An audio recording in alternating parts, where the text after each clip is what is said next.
सभी विद्यार्थियों को मेरा नमस्कार। आज की हिंदी कक्षा में हम पढ़ेंगे अनौपचारिक पत्र, informal letter writing in Hindi. औपचारिक पत्र हमने पिछली कक्षाओं में पढ़ लिया था।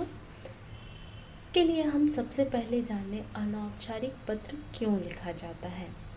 जिन लोगों से हमारे आत्मीय संबंध होते हैं उनके द्वारा एक दूसरे को लिखे जाने वाले पत्र अनौपचारिक पत्र कहलाते हैं। इन पत्रों में बिना संकोच हम अपने विचारों को प्रकट किए जाते हैं। इसमें बनावटीपन नहीं होता है। इसमें औपचारिकता का समावेश नहीं किया जाता। ऐसे पत्र संबंधियों, मित्रों आदि को लिखे जाते हैं। इन पत्रों में एक दूसरे के प्रति प्रेम, स्नेह, क्रोध तथा उलाहना आदि के भाव अपनेपन के साथ प्रकट होते हैं। सभी प्रकार के सामाजिक पत्र इस श्रेणी में आते हैं। अनौपचारिक पत्रों के अंतर्गत जिन पत्रों को सम्मिलित किया गया है वे हैं बधाई पत्र, शुभकामना पत्र, धन्यवाद पत्र, संवेदना पत्र, अन्य विविध पत्र। अब इसके बाद हम जानेंगे कि अनौपचारिक पत्रों का प्रारूप कैसा होता है, उसे किन किन बिंदुओं के आधार पर लिखा जाता है। औपचारिक पत्रों का प्रारूप निम्नलिखित आधारों पर निर्धारित किया जाता है। सबसे पहले पत्र के बाईं ओर पत्र भेजने वाले का पता लिखा जाता है। जो भेज रहा है उसका पता होगा। दूसरी लाइन में दिनांक, फिर पत्र प्राप्त करने वाले के प्रति संबोधन। यदि आपसे बड़े हैं पूज्य पिताजी, चाचा जी, मामा जी, माता जी। इसके बाद पत्र प्राप्तकर्ता के संबोधन अनुसार अभिवादन। जिसे आप भेज रहे हैं उसे नमस्ते, प्रणाम, चरण स्पर्श आदि लिखेंगे। पत्र में क्रमवार पत्र लिखने का कारण कि आप पत्र क्यों लिख रहे हैं, विषय विस्तार, उसे विस्तार से वर्णन करना है। और परिवार के सदस्यों के प्रति अभिवादन। जिसे भेज रहे हैं उसके साथ जो रहते हैं उसके प्रति आप अभिवादन अंत में लिखेंगे। फिर इसके बाद आपको समापन करना है। बाईं ओर पत्र लेखक का पत्र प्राप्त करने वाले से संबंध। लास्ट में पत्र लिखने वाले का नाम।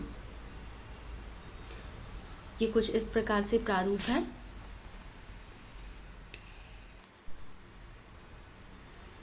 अपना पता या फिर परीक्षा भवन, छात्रावास लिख सकते हैं।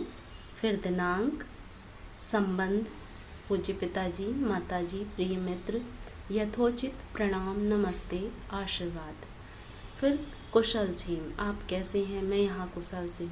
मुख्य विषय बिंदु कि आप पत्र किस कारण से लिख रहे हैं।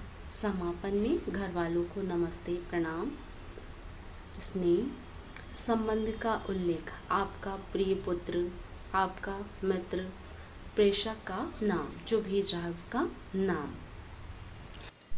अब हम जानेंगे कि अनौपचारिक पत्रों का आरंभ और समापन कैसे किया जाता है। संबंध, नाम या पद, फिर इसके बाद संबोधन, अभिवादन पत्र के अंत में। यदि आपसे छोटा है तो आप उसे संबोधन में लिखेंगे प्रिय चिरंजीव और उसका नाम भी लिख सकते हैं। यदि आपके बराबर का है, आपका मित्र है, तो प्रिय, प्रियवर, बंधुवर, मित्रवर। अपने से बड़ों को आदरणीय, पूजनीय, पूज्य, श्रद्धेय, जो भी संबंध हो। अभिवादन में अपने से छोटों को सुखी रहो, शुभाशीष, आशीर्वाद, बराबर वालों को सप्रेम नमस्ते, अपने से बड़ों को प्रणाम, सादर नमस्कार, चरण वंदन, चरण स्पर्श। पत्र के अंत में लिखे जाने वाले शब्द तुम्हारा, छोटों को, अपने बराबर वालों को तुम्हारा प्रिय मित्र, तुम्हारी प्रिय सखी, अभिन्न आदि लिख सकते हैं। बड़ों को कृपाकांक्षी, आपका प्रिय, और नीचे फिर अपना नाम। तो इस प्रकार से मैंने यहाँ पर आपको बताया कि किस प्रकार से आरंभ और समापन किया जाता है। अब मैं आपको एक पत्र बताती हूँ जिसे आप पढ़कर समझ सकेंगे कि हमें पत्र कैसे लिखना है। मित्र को छात्रवृत्ति प्राप्त करने पर बधाई पत्र। मित्र को छात्रवृत्ति मिली है अच्छे अंकों के कारण, तो आप उसे बधाई देना चाहते हैं, इसलिए आप उसे पत्र लिख रहे हैं। सबसे पहले आप लिखेंगे अपना पता, pocket B 27 sector 7 Rohini Delhi. दिनांक लिखेंगे 19 जून 2020। प्रिय मित्र तरुण। संबोधन, इसके बाद अभिवादन, सस्नेह नमस्कार। इसके बाद आप अपनी विषय वस्तु लिखेंगे जो आप उससे कहना चाहते हैं। CBSE बोर्ड की 10वीं कक्षा के छात्रवृत्ति प्राप्त करने वाले छात्रों की सूची में तुम्हारा नाम देखकर मुझे अत्यंत प्रसन्नता हुई। मुझे तुमसे यही आशा थी। तुमने बहुत परिश्रम किया था। तुमने सिद्ध कर दिया कि परिश्रम ही सफलता की सीढ़ी है। अपनी इस शानदार सफलता पर मेरी हार्दिक बधाइयाँ स्वीकार करो। अपनी इस सफलता के लिए अपने माता पिता को भी मेरी ओर से बधाई देना। ग्रीष्मावकाश में मैं तुमसे मिलने आऊँगा। समापन में तुम्हारा प्रिय मित्र आशीष।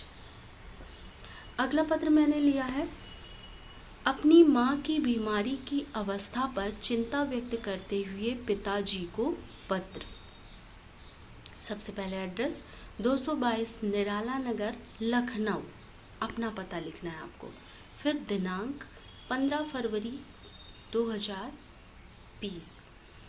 श्रद्धेय पिताजी, अभिवादन लिखेंगे। फिर सादर चरण स्पर्श। पिछले पत्र में भी मैंने आपको माँ की बढ़ती हुई बीमारी की सूचना दी थी और आपके परामर्श के अनुसार डॉक्टर रस्तोगी को भी दिखाया, लेकिन अभी तक कुछ विशेष लाभ नहीं हुआ है। माँ के लगातार अस्वस्थ रहने से मैं अत्यंत चिंतित हूँ। वे बहुत दुर्बल हो गई हैं। आप कृपया शीघ्रातिशीघ्र पहुँचने का प्रयत्न करें। संभव हो तो दूरभाष पर बात करें। आपका प्रिय पुत्र आरव। तो इस प्रकार से आपको मैंने 2 पत्र समझा दिए कि आपको कैसे लिखना है। अब आपके लिए मैंने 2 प्रश्न दिए हैं। इन प्रश्नों को पढ़कर आप अनौपचारिक पत्र स्वयं से लिखेंगे और अपनी कॉपी में नोट करके रखेंगे। जब आप इन प्रश्नों को हल करेंगे तभी आपको समझ में आएगा कि हमें पत्र कैसे लिखना है। पहला प्रश्न है, आप लंबी दौड़ प्रतियोगिता में राज्य स्तर पर प्रथम आए हैं। राज्य सरकार द्वारा आयोजित कार्यक्रम में आपको मुख्यमंत्री के हाथों पुरस्कृत किया जाना है। इस कार्यक्रम में शामिल होने के लिए अपने दादाजी को पत्र लिखिए। तो पहला पत्र आपको दादाजी के लिए लिखना है। दूसरा प्रश्न मैंने आपके लिए दिया है, भविष्य में 10वीं के बाद आप क्या करना चाहते हैं, इससे अवगत कराते हुए अपने मामा जी को पत्र लिखिए। तो पहला दादाजी को लिखना है और दूसरा मामा जी को लिखना है और अपनी कॉपी में नोट करके रखना है। धन्यवाद।